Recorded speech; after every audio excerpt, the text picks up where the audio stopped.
तुलसी कृष्ण प्रेयसी नमो नमः। ए तुम्हारा शरण लो तारा वांछी पूर्ण हो नमो नमः।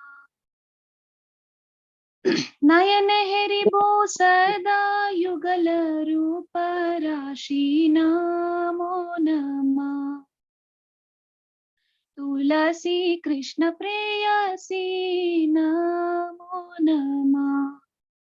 यही निवेदन धर सखीर अनुगत कर नमो नमः। तुलसी कृष्ण प्रेयसी नमो नमः। सेवा अधिकार दिए कर निज दासी नमो नमः। तुलसी कृष्ण प्रेयसी नमो नमः। दीन कृष्ण दास कय यही ये नमो नमो नमः। तुलसी कृष्ण प्रेयसी नमो नमः। श्री राधा गोविंद प्रेमे सदा ये न भासी नमो नमः। तुलसी कृष्ण प्रेयसी नमो नमः। राधा कृष्ण सेवा पावो ये अभिलाषी नमो नमः। तुलसी कृष्ण प्रेयसी नमो नमः। ये तुम्हारा शरण लो तारा वांछा पूर्ण हो नमो नमः। तुलसी कृष्ण प्रेयसी नमो नमः। थैंक यू माता जी। दंडवत प्रणाम। हरे कृष्ण। जय Shri Jai Tulsi Maharani ki Jai. Hari Hari Bol. Very nice, Suma Mataji. A nice tune actually. We Mataji, are. I don't know the meanings, Mataji. I have made mistakes. I'm sorry, Mataji, because No, it's okay. But we are singing it in a different way. You have you sung it in a different way. Very nice, very nice. So, okay, Hare Krishna, Prabhu, Hari Bol. Mataji, Hare Krishna, Dhanvat Pranam. Pranam, Prabhu. So we welcome His Grace Vinay Prabhu, Hari Bol, Prabhu. Yeah, Prabhu, you can start. Hare Krishna. Thank you, Mataji. Thank you, Narani Mataji, for following up intensely and ensuring that everyone gets a seva. Thank you so much, Mataji. Hare Krishna.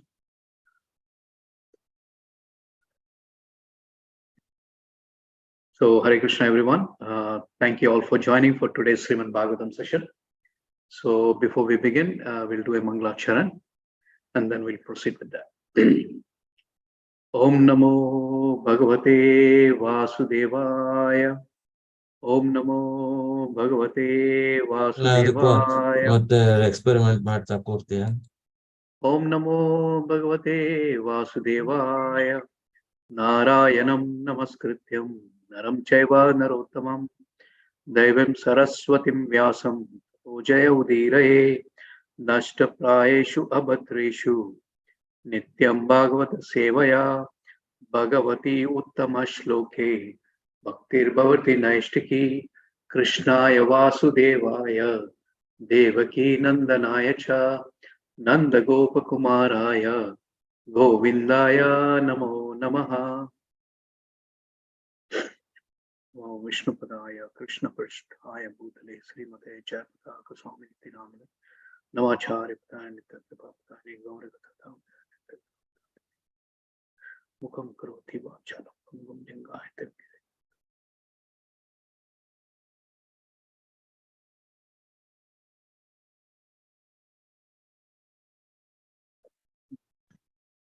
So Hare Krishna everyone. Hope I'm audible to everyone. Yes, Prabhu. Dandavat Pranam, Prabhu. I'll try to share my screen and please confirm if you're able to see the screen.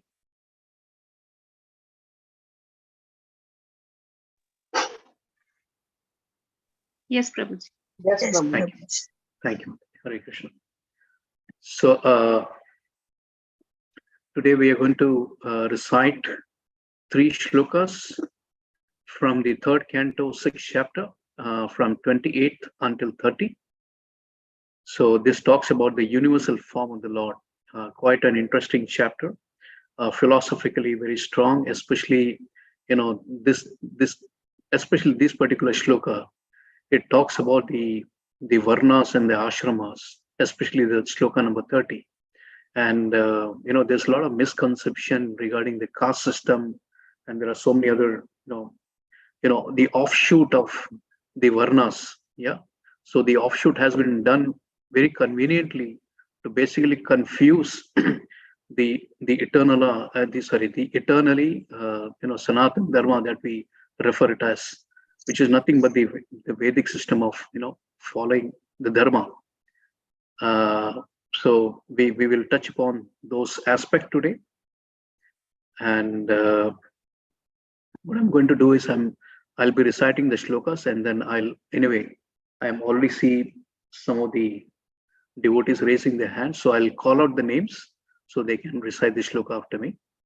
So today, what we do is we combine the shloka of 28 and 29 because the topics are correlated, and so we'll do it together, and then we will get on with the purport of Srila Prabhupada, and then we'll also get into the philosophical point and we do the discussion.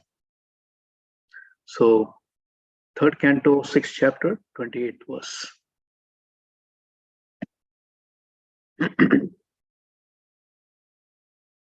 Atyantikena satvena divam deva prapidire dharam raja swabhavena panayo ye chatannanu.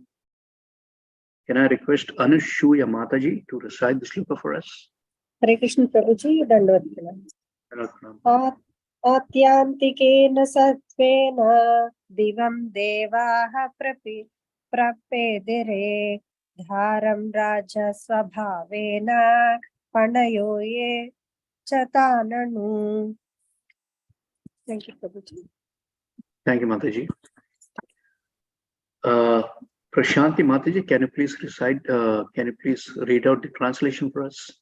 Yes, Prabhuji. Translation by Prabhupada ki Jai. The demigods qualified by the super excellent quality of the mode of goodness are situated in the heavenly planets, whereas the human beings, because of their nature in the mode of passion, live on the earth in company with their subordinates. Thank you, Prabhuji. Hare Krishna, Dandavat Pranam. Dandavat Pranam, Mataji.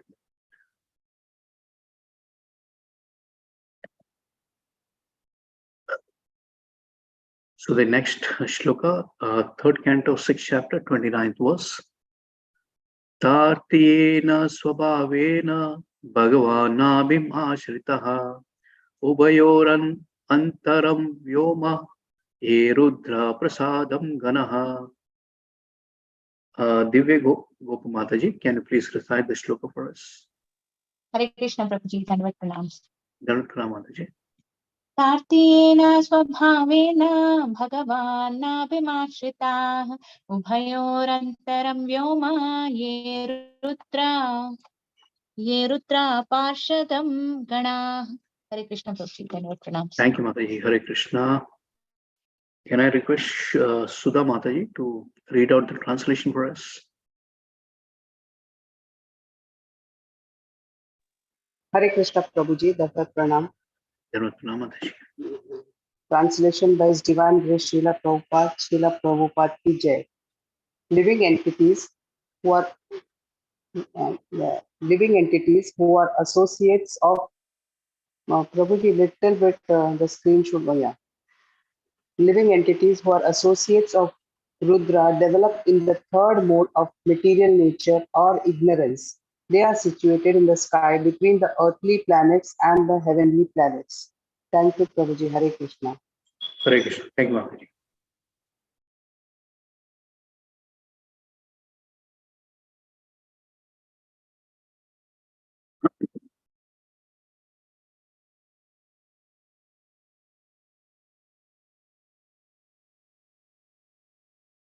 So the shloka number 28, the demigods qualified by the super excellent quality of the mode of goodness are situated in the heavenly planets, whereas the human beings, because of their nature in the mode of passion, live on the earth in company with their subordinates. Now, the word passion is very important here. So, because human, generally, soul by nature is very pure, just like the raindrops. Yeah. So when the rain, when it falls from the sky, the droplet that fall from this cloud or the sky, it's very pure. Yeah. Until it touches the ground. The moment it touches the ground, it gets contaminated because it gets mixed with the mud. Similarly, when the soul, when the soul takes birth, in this material world, what happens? Immediately it comes in contact with the three modes of material nature. Yeah. So the moment it gets in contact, what happens? It gets influenced, or in other words, contaminated. And obviously, as so the soul, takes up the body, and with that body comes with a lot of attachment. So when we say attachment, what is a type of attachment? Yeah, attachment with family members, attachment with various material possessions. So innumerable hankerings, and then it gets it gets into an entanglement mode. So that's why it's very, very important. That's one of the primary reason why we get stuck into this material world. So once Srila Prabhupada, he was distributing book in Jhansi, during his initial times. So Prabhupada approached a person, and he was selling this Back to Godhead magazine. So the person who was about to receive, he asked, "What is this book? How is it going to help me?" So Prabhupada said, if you read this book, you will never ever come back to this material world. You'll go back to Vaikuntha. So this person said, you mean to say if I read this book, I cannot come back to Jhansi? So he said, no, you cannot come back to Jhansi. You will permanently live with the Lord. So he said, no, in that case, then I don't want, because I want to come back to Jhansi. So this is the power of the attachment that one develops, as the moment he takes birth, the attachment immediately starts. The child gets attached to a mother, the mother gets attached to the child then eventually get attached to all the possession, the artificial possession that he has. So it keeps on developing, and it comes with ultimate force. And then finally what happens? During the time of death, this attachment keeps pulling the soul back into this material world. Then ultimately it takes up some other body. Now, depending on what mode he or she was situated, during the time of death, and that will decide what is going to happen next. So very, very important for us to understand that how we need to be entangled. We should not be entangled into this material world. So how we have to, the whole purpose of this Krishna conscious movement is to remain detached to this material body, detached to this material world, detached to this material position. And somehow or the other, how to get out of this cycle of birth and death, and then ultimately go back home, back to Godhead. So that is the whole purpose of we following this Krishna conscious movement.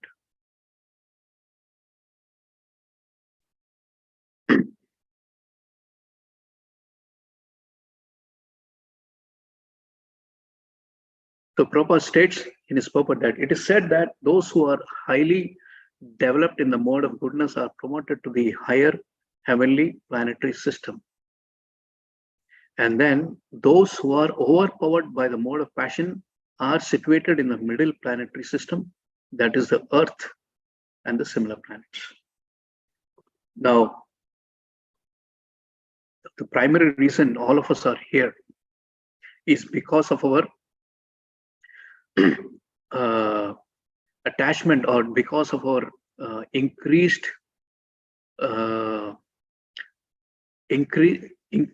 in terms of the mode of passion that that we all of us indulged, and that is the reason why all of us are still in this earthly planet. And we have actually come back to this earthly planet because of the too much of indulgence in the mode of passion. And that's why Prabhupada is using the word overpowered by the mode of passion. But those who are situated in the mode of goodness, ultimately what happens? They are promoted to the higher heavenly planet. And Prabhupada states that those who are surcharged, too much of indulgence with the mode of ignorance, are then degraded to the lower planetary system or to the animal kingdom. So we decide where we want to go. Just like depending on how much amount of wealth we have, we decide what type of vacation we need to enjoy, isn't it? For example, if I'm quite wealthy enough, I can decide on the most luxurious vacation trip. But if I don't have wealth, depending on what is the wealth that I have, then probably I may not even go for a vacation. I might go just to a nearby park. That will be a kind of luxury for me. So depending on what type of karma one carries, depending on what type of action that one has committed, then the promotion will happen accordingly. Depending on what kind of activity one has committed throughout his life. So that will then define the consciousness at the time of death. And depending on the consciousness of what consciousness one carries, then automatically, that remembrance will come. We know the famous story of Bharat Maharaj, right? He was so attached to the deer. In fact, he left all his kingdom. He left his kingdom, he left everything and came into the jungle to practice Krishna consciousness, to practice self-control, so that he can ultimately go back home, back to Godhead. That was his purpose. But what happened? He saw a mother deer, and because of the fear, after hearing the roar of the lion, the mother deer delivered a baby deer, and finally, Bharat Maharaj had to save the deer, the child, and he got so attached to that deer that every now and then, all the time, he was thinking about the deer, because he was alone in the forest. And then finally, his primary activity became taking care of the deer itself. And then at the time of death, he was just remembering the deer. And then what happened? Because he developed that consciousness at the time of death, and finally he was promoted, or I would say he was demoted in the body of deer. So the law of karma is very, very subtle and very, very strict. So one needs to be extremely careful. See, the whole purpose of this human life is not to enjoy. One of the reporters asked Srila Prabhupada, Prabhupada, what is the purpose of this material world? You always use this term material world, or this earth planet. So what is the purpose? Why did God create this earth planet? So Prabhupada looked at the reporter and he said, to enjoy. So the moment the reporter heard this, he was so happy, as if he wanted to hear this word. And then Prabhupada paused for a moment, and then he said, not for you, for Krishna. So what happens is we, the living entity, we feel that this earth planet has been created for our enjoyment, for our purpose. There is a purpose, but not for our enjoyment. It is for the enjoyment of the Lord. He has created for his enjoyment, not for our enjoyment. But there is a purpose why we have come here. That's why we are still situated in the middle portion of the planetary system. There are 4 above and 4 below, right? Four planetary system above and 4 planetary system below. So we keep rotating between this upper planetary system, middle planetary system, and the lower planetary system. Keep rotating, yeah? 84 lakh species. Punarapi Janmam, Punarapi Maranam. So to cut that cycle is why we have come into this earth planet, to cut that cycle. And this is only possible. In fact, it is to a very large extent, it's possible when we are in this earth planet, and especially if you are in this human form of life, and even more if you have taken birth in the tract of a land known as Bharat. Very, very important. So Chaitanya Mahaprabhu says that whoever has taken birth in the land of Bharat, they have a very high chances, and the purpose is he has to spread Krishna consciousness, because everything is made available. The aura is there, the facility is there. Just think about it. Every 300, 400 meters, we find a temple. Some or the other temple is there, is available.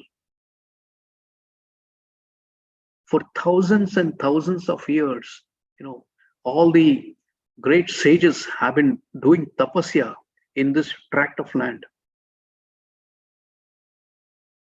And because of the tapasya, what they've done, because of so many yajnas that has been performed, the energy is still there. And this is the same land where the Lord himself appeared personally and instructed Arjuna. The Lord displayed various pastimes, in the place known as Vrindavana. So when the Lord chose this particular land, because the Lord came personally, so that energy is still there. How many of you have felt blissful when you visit certain places? I'm sure everyone would. You visit Vrindavan. The moment you enter that tract of land of Vrindavan, there's a different energy that one will experience. Because that particular place is not part of this material world. It's in a different segment altogether. And that's why the Lord chose that particular place. And he did this entire pastime there. So what I'm trying to say is the only purpose of we coming into this material world, or we coming into this earth planet, the only purpose is to go back home, back to body. Because only with this particular body, the human body that we have, we can inquire that who we are, why we have come, what is the purpose of my birth in this material world. Otherwise, Janma Mrityu Jara Vyadi Dukkha Doshanu Darshanam. So I will keep rotating. Janma Mrityu Jara Vyadi. Is that the purpose of life? Just few days back, and I was surprised to see that video. Someone forwarded me the video in the WhatsApp, that he was a foreign nationality, and speaking about, he's not a devotee, of course. So generally some Westerners speaking about God consciousness, it's very rare unless they are connected to some spiritual movement like ISKCON. But I found this person was not at all connected to any spiritual institution. Despite that, he was talking philosophy. He was saying that what is the reason why we have come into this material world? Is the purpose of coming into this material world to enjoy life? And all the position that we struggle so much since our birth. Yeah. The moment we take birth, immediately what is the next aim is to become youth. And after becoming youth, what is the next aim? To become adult. After become adult, what is the next aim? To get married. Then married, getting children. Getting children, marrying off the children. And in between, of course, the profession is also there. To get a good job, to get a good designation, to be recognized by the society. So we are so madly behind all these positions, so mad after getting this recognition, name, fame. We forget in the process what is the real purpose of life.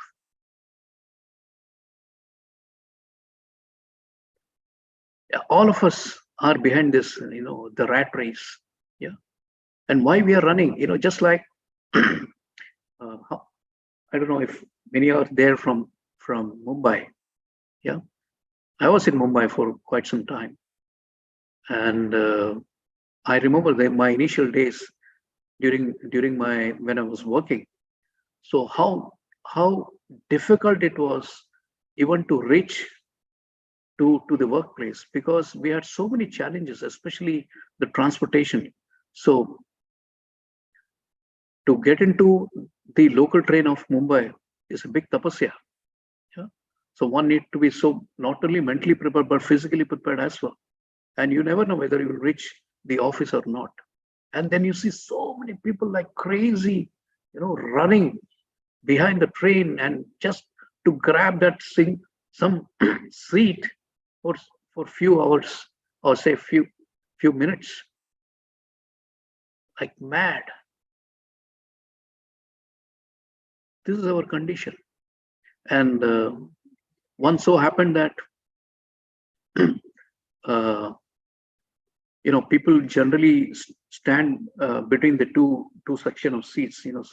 So one person actually got up to place his bag, and before he could sit, and when he was sitting down, he sat in someone else's lap.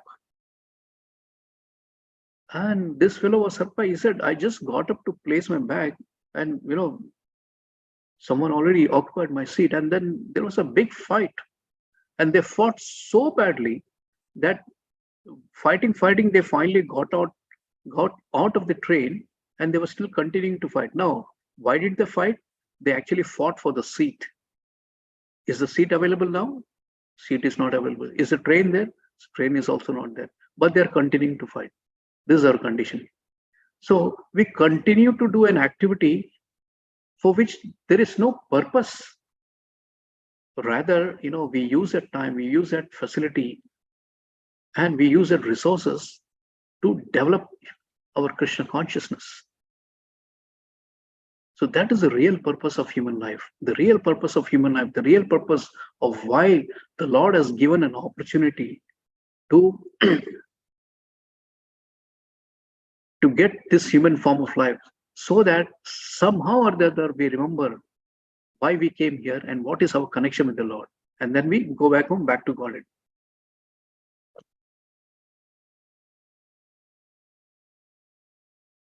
Otherwise, we can continue to indulge in animal killing, partying every day, and nowadays the facility is so much so convenient. At the click of a button, we get all the information, whatever is required at the touch or at the click of a button, we get it. So especially this Kali Yuga, as we are approaching, as we are advancing, is going to be even more riskier, and it's going to be even more tougher as we are going to proceed. So one has to be extremely careful that how to protect this particular life that we have got. Now, whatever life is still there, whatever is gone is gone. But at least now onwards, we have to be so extremely careful that how we need to, protect this particular life. More than protecting our position, I'm sure, the moment someone buys a land or buys a property, they are so careful that the papers are secured, kept in a locker, and and that locker is again kept in one more locker so that no one can steal it. All the gold position, we secure it so nicely, isn't it? But then what about ourselves? What about the soul inside this body? Yeah. What about the life that we have only one opportunity? We don't know what's going to happen next moment. Has anyone come and told us what is our expiry date? No. We know our birth date, but what about our manufacture? What about our expiry date? We do not know. It can come any time, any moment. And that's why we need to be prepared. But are we prepared is a big question.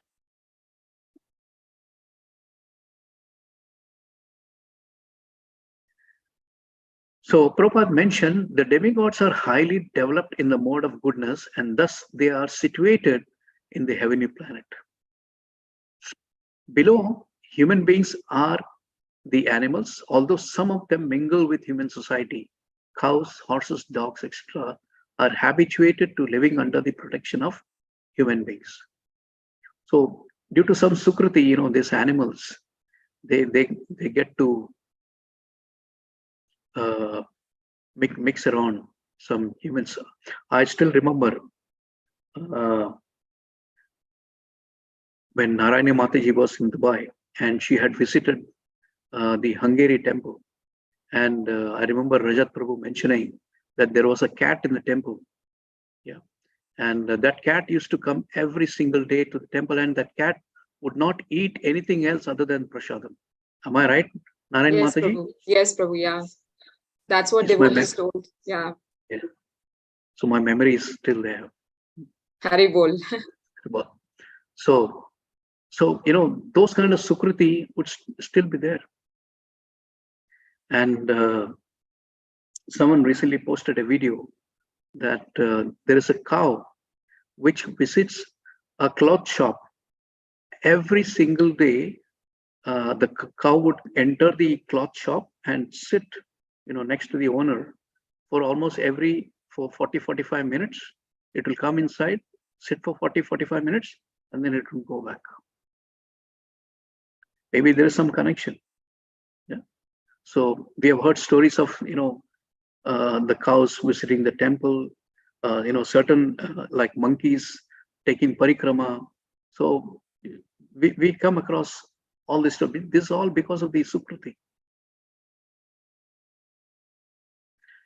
In fact, one of the lecture I was hearing, or maybe some devotee was saying that all the monkeys that we see in Vrindavan, they're all they were all devotees who have, and they couldn't continue their devotion due to some certain issues, and they had a fall.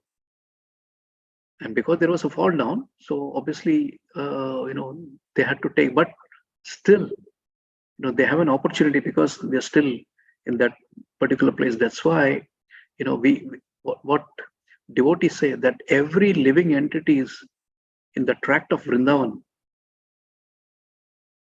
We have to ensure, and we should not disturb them.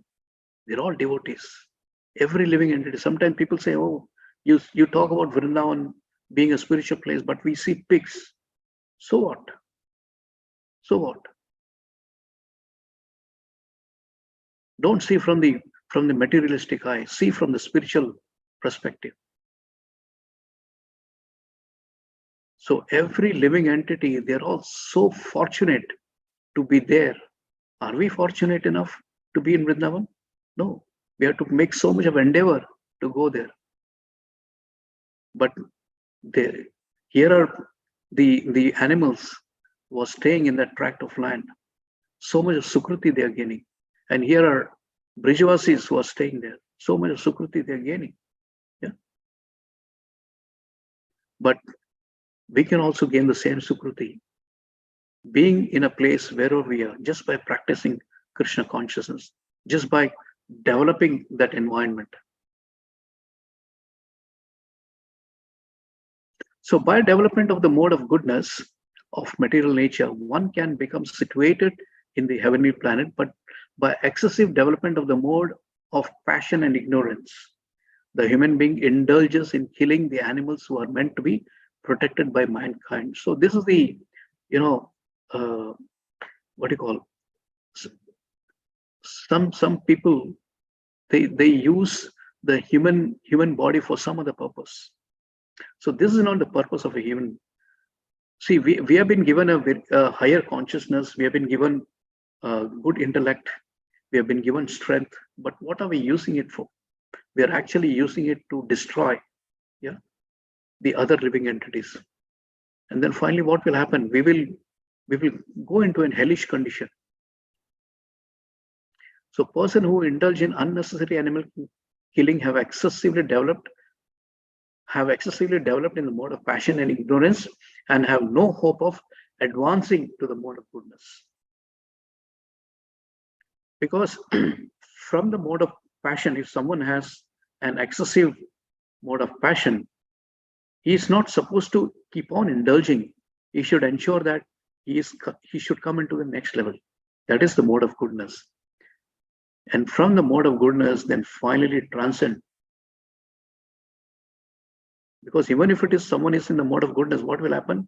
He will be promoted to the heavenly kingdom. But is that our aim? Even going to the heavenly kingdom is not the purpose. The ultimate purpose is to go back home, back to Godhead, not to remain there and then come back. Just like going for a vacation for some time, enjoying, and then coming back home. That's not the purpose. Why not go back to vacation permanently, and then enjoy? So when we say enjoy, so that enjoyment is nothing but bliss, and we get that bliss when we serve that Lord.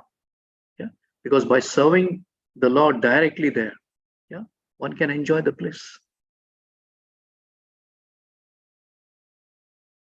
The planetary systems are calculated as upper and lower in terms of classes of living entities who live there. So depending on who are living there, so the classification is done. So the people who are committed so much of sinful activities, they are in the lower planetary system. So people who are in the mode of passion, they are in this material, they are in this earthly planet, the middle portion. And people who are in the mode of goodness, they are in the upper planetary system. That's how it is classified.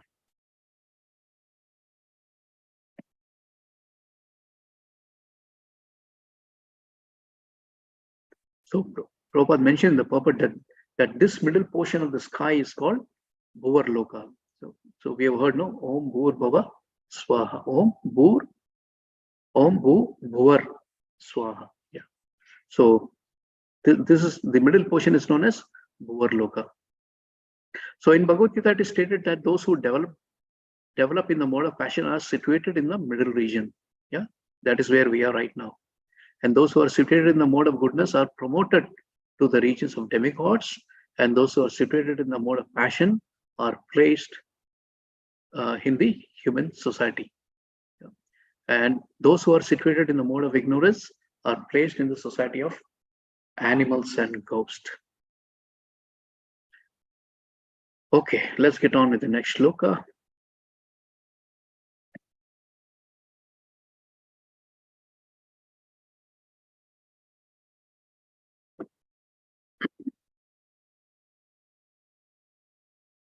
Mukato avartata brahma purusasya kurudvaha yastun mukhat varanam varananam mukhyo abhyud brahmano guruhu. Can I request Shanti Mataji to recite the shloka for us? Hare Krishna, Prabhu. Hare Krishna. Mukhato vartaka brahma purushasya gurudvaha yastur muhatvat varnanam mukhyo bhut brahmano guruhu. Hare Translation. Can I request Shobha Mataji to read out the translation for us?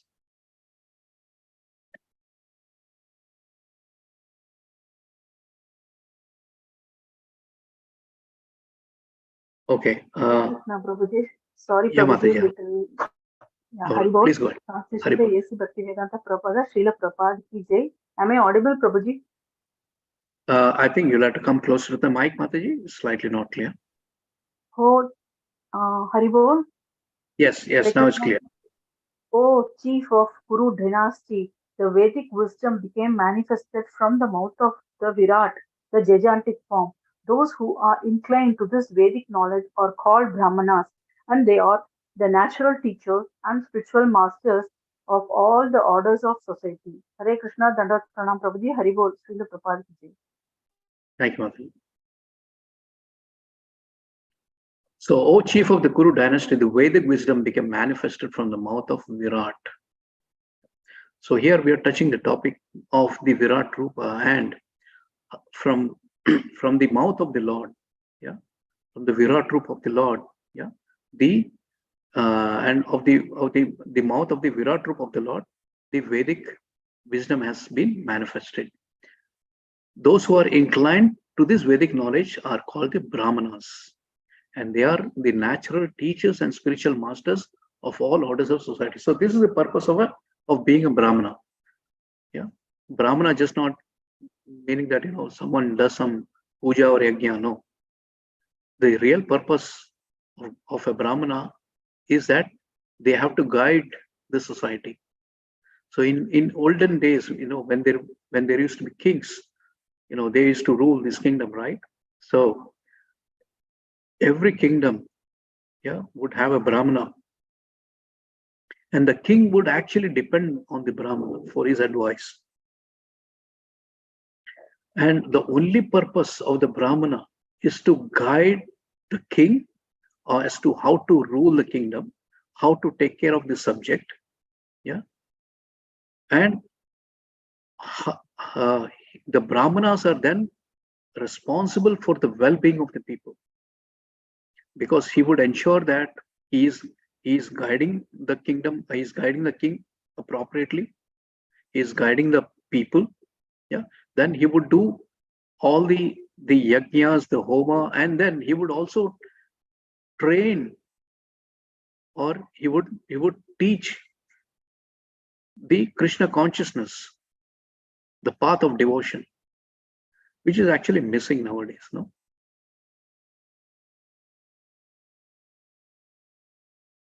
So we had such a fantastic Gurukul system, yeah, earlier days. So the Gurukul system, the children used to attend, Gurukul, and they would not only learn the intricacies of how to, live in this material world, but would, more than that, would develop the spiritual knowledge.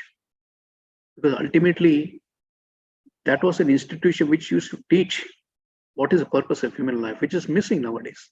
So the teaching what we are getting nowadays in the school is all about this, how to take care of this body. Yeah. So how to protect this body and how to take care of this body. Everything is centered around this body, and how to be competitive, how to excel, how to compete with others. Yeah. Ultimately for sense gratification, isn't it? But the teachings of Gurukul was exactly opposite. They would teach detachment, they would teach spiritual advancement, and then how coming in human form of life, how to use this human form of life, then ultimately go back home, back to God.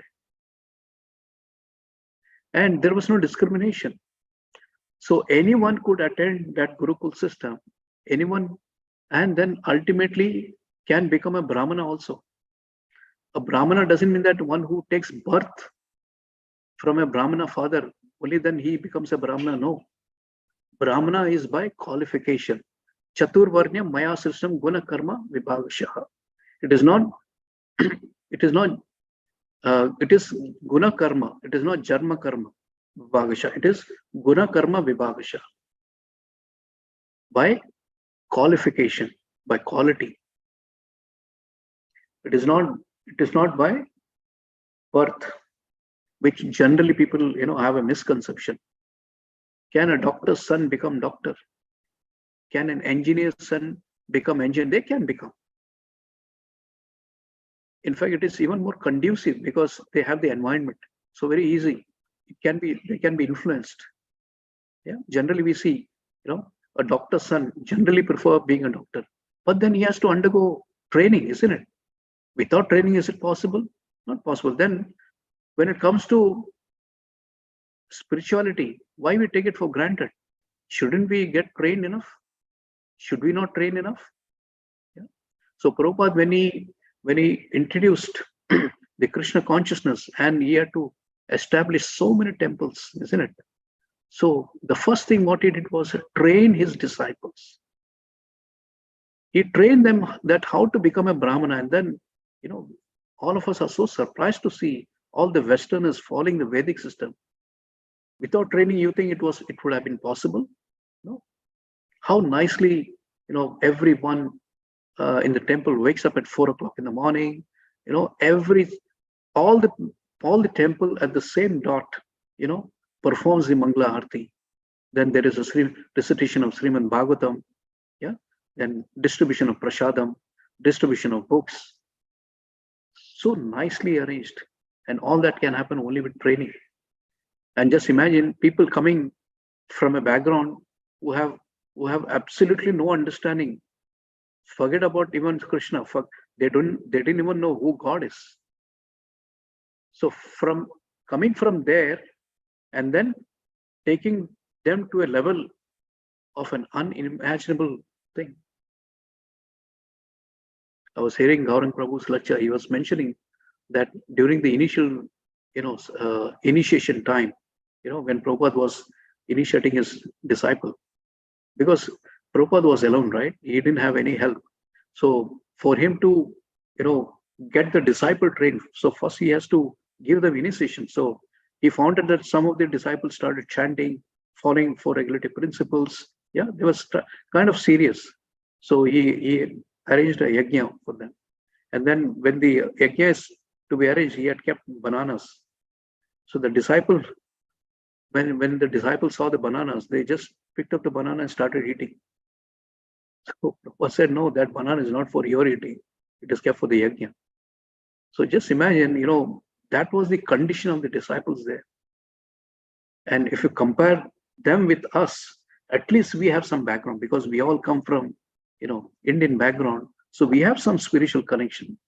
Indirect, if not 100%, but at least some level of spiritual knowledge we do have. So that becomes an advantage. So for us, it is even more advantageous, and it becomes even more easier for us to advance in Krishna conscious movement. But then the problem is we lack faith. We are always in doubtful condition. Oh, I've been chanting 16 rounds for the past so many years. Am I going to go back home, back to God? I don't know. Yeah. Whatever I've learned in Bhagavad Gita, is it true?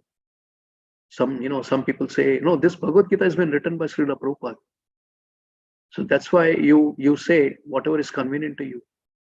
And then they say Srimad Bhagavatam is written by Prabhupada. No. He has given this facility. And especially if people who are from India, so much of advantage. And people who are staying in India, so much of spiritual advantage. Yeah. Because they're all in the midst of that energy, still there, spiritual energy. So we have to take full advantage of that. So the bodily divisions are the mouth, arms, waist, and legs. Those who are situated on the mouth are called Brahmanas, and those who are situated on the arms are called the Kshatriyas. So these are the divisions of the Varnas. Yeah, we are talking about the 4 Varnas and the 4 Ashramas. So how those 4 Varnas have been manifested from the Virat group of the Lord. So Prabhupada is stating that in terms of the four orders, therefore, no caste is to be considered degraded because being situated on a particular part of the body. For example, here it is stated that those who are situated on the waist are called the Vaishyas. So the four orders, that is the Brahmanas. So from the mouths, from the Lord's mouth are the Brahmanas, yeah, and from the arm of the Lord are the Kshatriyas, and from the waist of the Lord is the Vaishyas, and from the legs of the Lords are Shudras. Now, because I am a Shudra, I should not be considered lower, and I am a Brahmana, so I should not be considered higher also. No, I should not be pepped up. Yeah, that should not be the case. Prabhupada is mentioning that each and every part of the body is important. Although the mouth is the most important of the bodily parts. If other parts are cut off from body, a man can continue his life. But if the mouth is cut off, one cannot live. Very, very important philosophy what Prabhupada is talking here. So which means without a Brahminical society, the humankind cannot function, because we need guidance. That's why we see so many issues nowadays in the material world. Yeah, every nook and corner. See, because the Brahminical culture is missing. People may wear the Brahminical thread, but are we following the culture? No. Yeah. Recently, some politician, made a comment that the Sanatan Dharma has to be, eradicated, because he doesn't understand what is Sanatan Dharma. So people have a misconception. It is a dharma, it's an activity. Yeah. And what is that activity? Activity is to basically please the Lord. Yeah. And there is no bodily conception of understanding. It's a spiritual concept is there. It is not bodily conception. So the people generally misunderstand when it comes to caste system. People think, okay, you're a Brahmana, you're a Kshatriya, you're a Shudra, and then there's a untouchability. So many things are there. But when I started the topic, I mentioned that in Gurukul there was no discrimination. Anyone could attend Gurukul. Yeah. So earlier, and there are certain sections of people who practice this untouchability.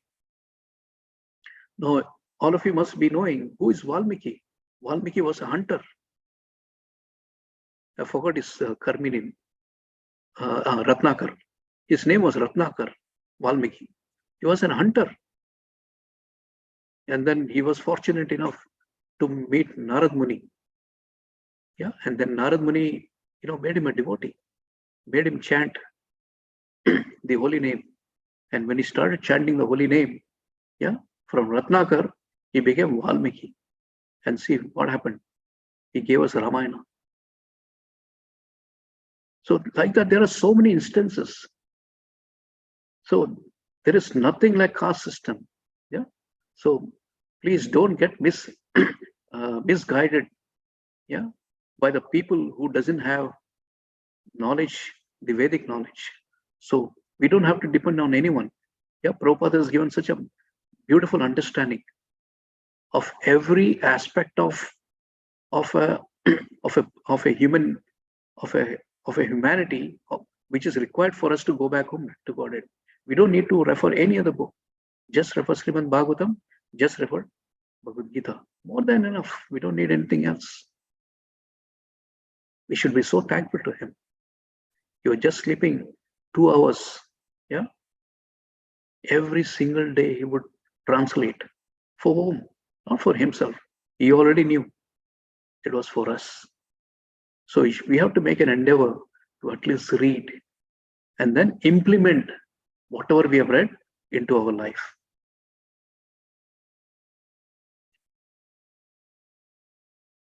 So therefore, this most important part of the body of the Lord is called the sitting place of the Brahmanas, who are inclined to Vedic wisdom. So one who is not inclined to the Vedic system but to mundane affair cannot be called a Brahmana, even if he is born of a Brahmana family or father. To have a Brahmana father does not qualify one as a Brahmana. The main qualification of a Brahmana is to be inclined to the Vedic wisdom. Yeah, this is very, very important. So just by wearing a thread around the body, 2 rupee thread, one cannot be called as a Brahmana. You need to have the Vedic wisdom. Once His Holiness Jayapataka Swami Maharaj, during his initial days in Mayapur, so he would do all the running around, because he was setting up the Mayapur temple. So he had to do some print. He had to, do some printing material. So he had to travel all the way to Calcutta. So we went to Calcutta, went to a printing press, and he was, printing something. He went to the press and gave some material to print. While he was waiting, he came across a professor who was from a school, and the professor wanted to print the question paper. Yeah, so he was giving it to the press. So, so His Holiness Jayapataka Maharaj, he just grabbed one of the question paper and he read out, because he used to read, he could read Bengali. So in that one of the question, there was written that Tomar Parichay ki. So Maharaj read out that question and he asked the professor. So he told the professor, if I answer Tomar Parichay ki, if I answer that I'm not this body, I'm the soul, how much mark you will give me? So the professor replied that if you answer like this, you will get a big 0. Because the question that was being referred, that Tomar Parichay ki, that means who are you, is you have to describe about your body.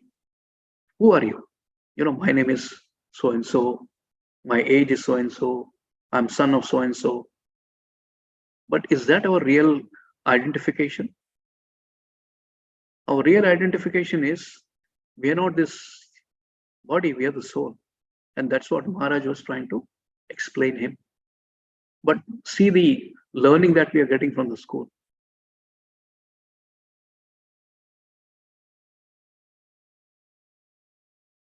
So Prabhupada is again reiterating here that this inclination towards Vedic wisdom is also not restricted to any particular caste or community. That means anyone, each and everyone can take up this devotional service.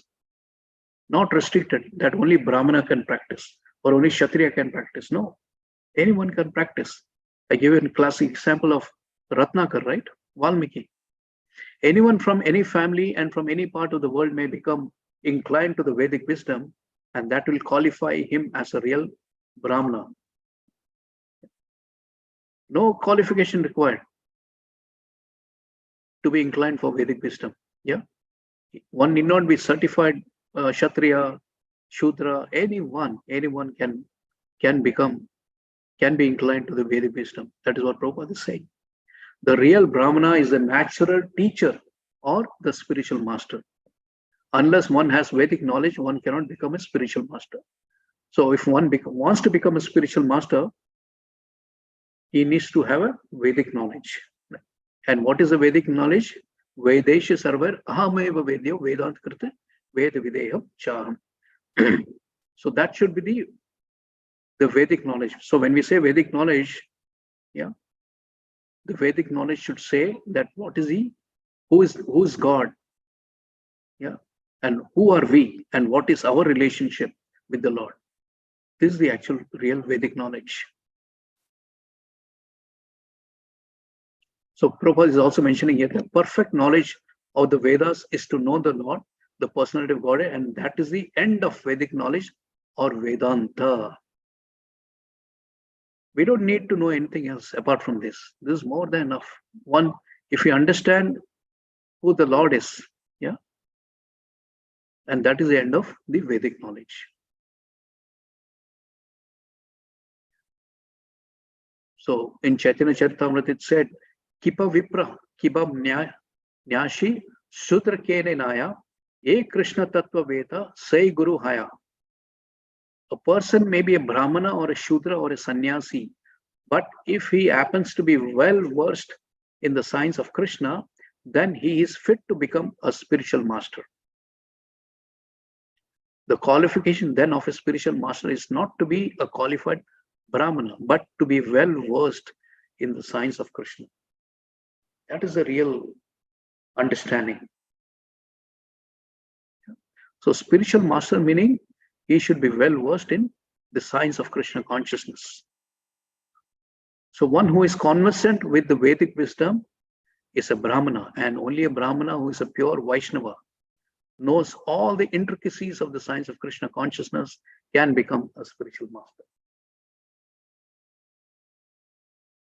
So anyone and everyone saying that, I'm the spiritual master, but does he know the science of Krishna consciousness? Does he know the science of Krishna? But if anyone, he can be Shudra, he can be Kshatriya, he can be Vaishya, he can be a Brahma. Yeah. But anyone, if he knows the science of Krishna consciousness, then he becomes the spiritual master. He can become the spiritual master. Then he can guide the society. The real purpose of understanding this science of Krishna consciousness is to guide the society. And that's exactly what our movement is also doing. Hare Krishna, it's 9 o'clock, I believe it's 10:30 there. So I'll stop here. I can take up only one question because I need to rush. So if anyone has any questions, so maybe another 5 minutes.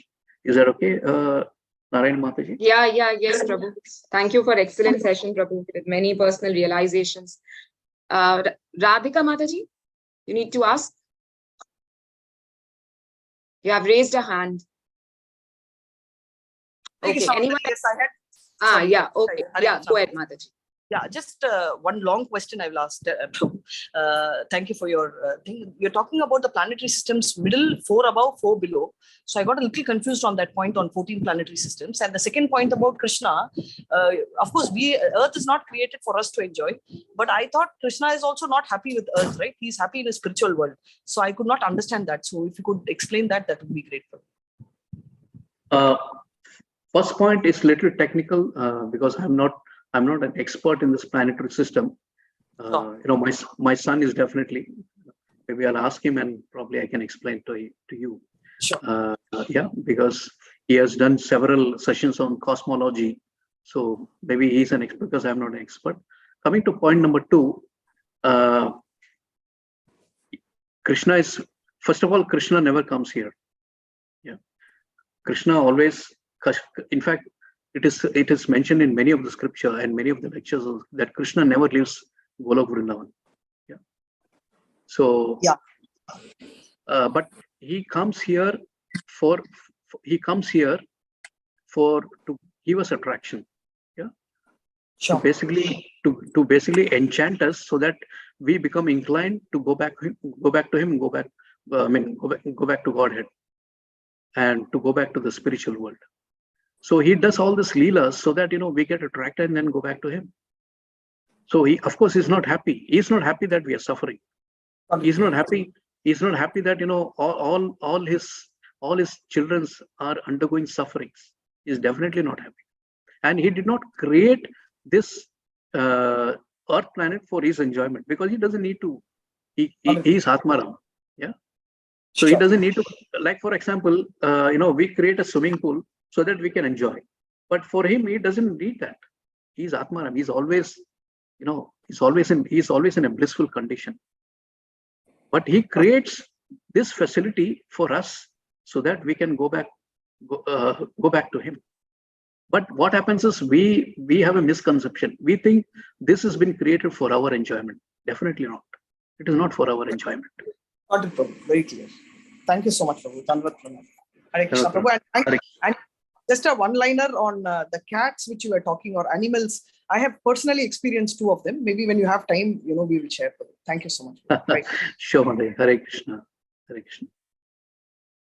Hare Krishna. Okay, Prabhu. So we'll end the session. We'll do the pranam mantra. Also, we will chant one time for Prabhu and all of us.